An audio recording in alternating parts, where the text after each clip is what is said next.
Doctor BR Ambedkar Konaseema జిల్లా ఓడల రేవులు గల్లంతైన boat ఆచూకీ ఇప్పటి వరకు లభ్యం కాలేదు.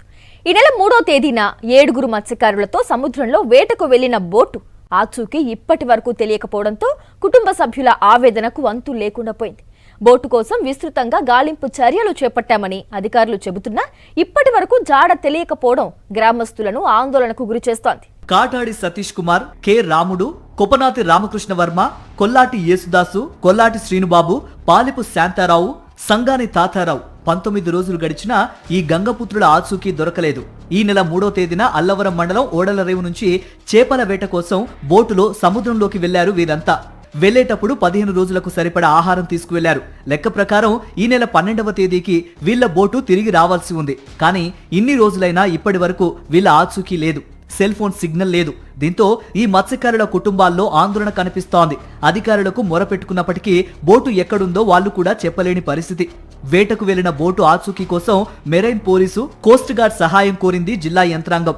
ట్యూనా చేపల వేట కోసం బోట్లో సముద్రంలో చాలా దూరం వెళ్లటం సర్వసాధారణమే అయినా 500-600 కిలోమీటర్లు వెళ్లిన తర్వాత అసలు తామెక్కడున్నామో తెలియాలంటే ఖచ్చితంగా బోట్లో జీపీఎస్, వైర్లెస్ సెట్లు ఉండాలి. అయితే వేటకు వెళ్లిన బోట్లో జీపీఎస్ సౌకర్యం లేదు. ఇలాంటి ఏర్పాట్లు లేకుండా వేటకు వెళ్లేందుకు ఫిషరీస్ శాఖ ఎందుకు అనుమతిచ్చిందో అర్థం కాని పరిస్థితి. నడి సముద్రంలో బోటు కోసం 3 రోజులుగా విస్తృతంగా గాలిస్తున్నా ఇప్పటి వరకు ఒక్క క్లూ లేదు. మరోవైపు ఓడల రేవులో బాధిత కుటుంబాల పరిస్థితి అగమ్య గోచరంగా తయారైంది. అధికారుల నుంచి ఎటువంటి సమాచారం రాకపోవడంతో వారిలో ఆందోళన మరింత పెరుగుతోంది. సముద్రంలో ఎటువంటి అలజడి లేకపోయినా బోటు ఎందుకు గల్లంతైందో అర్థం కావటం లేదు. అంతర్జాతీయ సరిహద్దు జలాల్లోకి ప్రవేశించారా, లేక బోటు ఇంజిన్ చెడిపోయిందా? పారాదీప్ కు 15 నాటికల్ మైళ్ల దూరంలో ముత్యాలమ్మ పేరిట ఓ బోటు గుర్తించినా అది ఓడల రేవుకు సంబంధించినదా కాదా అన్న విషయాన్ని చెప్పలేకపోతున్నారు.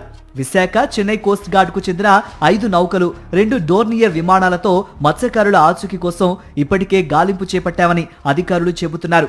మరోవైపు ఈస్టర్న్ నేవీ కమాండ్ నుంచి నౌకలు, హెలికాప్టర్లతో గాలింపు చేపడుతున్నారు. అదేవిధంగా ఇస్రో సహాయంతో బోటు ఆచూకీ తెలుసుకునే ప్రయత్నం చేస్తున్నారు. ఇంటర్నేషనల్ బార్డర్ లో ఉన్న నౌకలకు సమాచారం ఇచ్చేందుకు Mumbai maritime rescue coordination centre ద్వారా ప్రయత్నాలు చేస్తున్నారు.